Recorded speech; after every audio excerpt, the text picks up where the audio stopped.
투자의 세계에서 살아있는 전설로 불리는 사람이 있죠. 바로 워런 버핏입니다.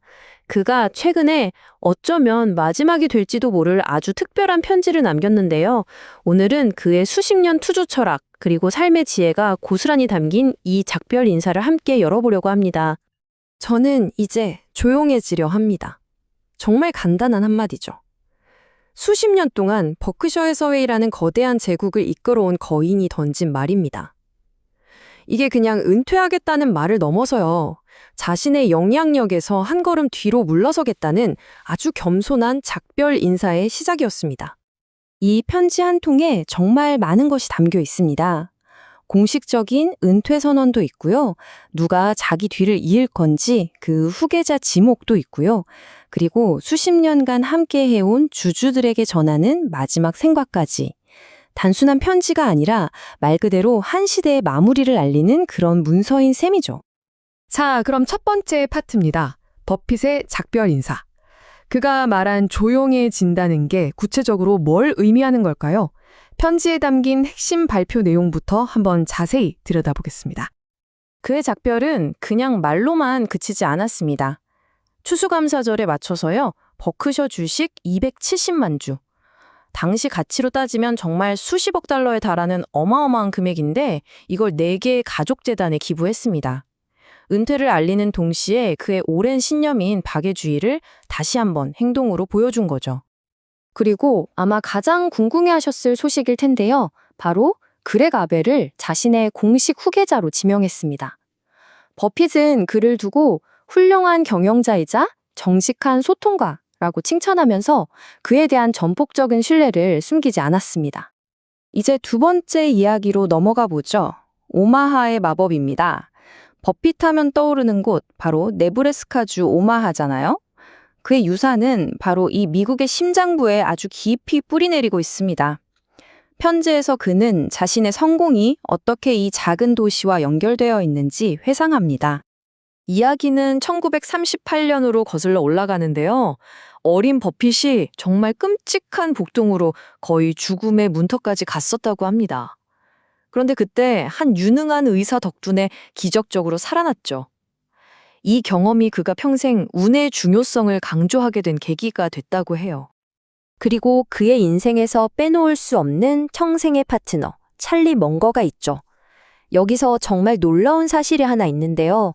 두 사람이 어릴 때 불과 한 블록 떨어진 곳에 살았다는 겁니다. 물론 그때는 서로 몰랐고요. 운명은 수년이 지나서야 그들을 만나게 했죠. 그리고 그 후 64년 동안 단 한 번도 다투지 않은 전설적인 우정을 이어갔습니다. 이 놀라운 이웃의 인연은 여기서 끝나지 않습니다. 길 건너편에는 훗날 코카콜라의 사장이자 버크셔의 이사가 될 돈 키오가 살고 있었고요. 정말 보통 동네가 아니었던 거죠. 정말 믿어지시나요?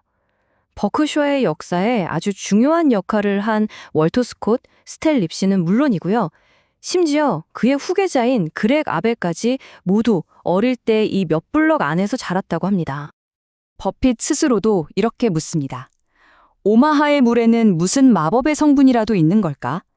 바로 이 질문이야말로 버크셔의 성공이 화려한 월스트리트가 아니라 바로 이 작고 평범한 공동체의 가치와 인연에서 시작됐다는 걸 보여주는 핵심적인 한마디입니다. 세 번째 파트는 행운, 시간, 그리고 박애주의입니다. 이제 버핏은 자신의 삶을 돌아보면서 감사와 또 냉철한 현실주의로 미래를 어떻게 준비하고 있는지 이야기합니다. 버핏은 자신의 성공 비결을 터무니없는 행운이었다고 아주 솔직하게 말합니다. 1930년대 미국에서 건강한 백인 남성으로 태어난 것, 그 자체가 얼마나 엄청난 특권이었는지를 정말 담담하게 인정하는 거죠. 그는 이제 자신의 마지막 나날을 만들어가는 두 가지 힘을 비교하는데요. 하나는 이제는 자신을 떠나버린 변덕스러운 행운의 여신이고요. 다른 하나는 결코 패배하지 않고 늘 자기 곁에 있는 시간의 신이라고 표현합니다. 현실을 아주 냉철하게 바라보는 그의 태도가 엿보이는 부분이죠. 그럼 그 막대한 재산을 왜 직접 관리하지 않고 자녀들에게 맡겼을까요? 그 이유는 아주 명확합니다. 자녀들이 지금이야말로 경험과 지혜의 정점에 있고 또 앞으로 급변할 미래 세상에 더 잘 대응할 수 있을 거라고 본 거죠. 무엇보다도 버핏은 자신이 죽은 뒤에도 무덤에서 재산을 지배하려는 그런 어리석음을 경계했습니다. 자, 이제 마지막 장입니다. 버핏이 우리에게 남기는 마지막 지혜 한 조각인데요.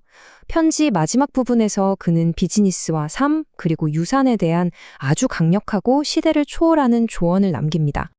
친절은 비용이 들지 않지만 값을 매길 수도 없습니다. 그의 핵심 철학 중 하나입니다. 결국 세상을 움직이는 건 돈이 아니라 인간의 품이라는 믿음이 담겨 있는 말이죠. 이 간단한 문장, 정말 깊은 울림을 주지 않나요? 사회적 지위와 상관없이 모든 인간을 동등하게 존중해야 한다는 그의 깊은 철학이 담겨 있습니다. 그는 우리가 존경하는 사람들을 통해서 끊임없이 배우고 성장해야 한다고 조언합니다. 완벽해지려고 애쓰기보다는 어제보다 더 나은 사람이 되기 위해 노력하라는 그런 메시지죠. 그리고 마지막으로 버핏은 우리 모두에게 이 질문을 던집니다. 당신의 부고, 즉, 당신이 세상을 떠났을 때 사람들이 당신을 어떻게 기억했으면 좋겠는지, 그리고 지금 당신은 그런 삶을 살고 있는지. 그의 마지막 편지는 결국 우리 각자의 삶을 되돌아보게 만드는 아주 강력한 거울이 되고 있습니다.